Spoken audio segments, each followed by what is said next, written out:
Hi guys, simpleng sotanghon lang naman na niluto ko ngayon. Sa mga hindi maalam pumili ng sotanghon, Sapporo ang pipiliin nyo para hindi lumalabsak. Binabad ko lang sa tubig para mabilis lumambot. At sorry naman dyan sa mga may itim-itim na maliliit. Natapon kasi yung paminta. At yan lang ang sahog ko dyan, yung atay ng manok tsaka pechay. Ayoko din ng mga maraming sahog, mga gulay-gulay sa pansit. May nakainan rin kami na restaurant na merong pansit na sotanghon. Wala ngang sahog yun. Kundi konting chicken lang tsaka bawang. Ang hirap tuloy gayahin kung paano. At may bago nga pala ako natutunan, yung paminta na sinasama sa ginisa. Okay pala yun, nawawala yung anghang tsaka nagbibigay pa siya ng additional flavor. Ay na okay, lalo na kung bawal sa yung maaalat. Tapos ayan, sabay nilagyan ko ng asin. Konti lang.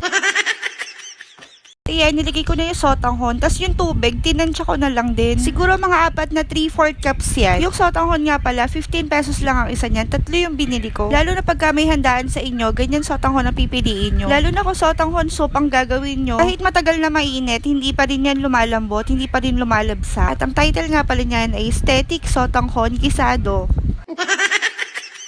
Pero promise, pag tinry nyo yan, masarap talaga.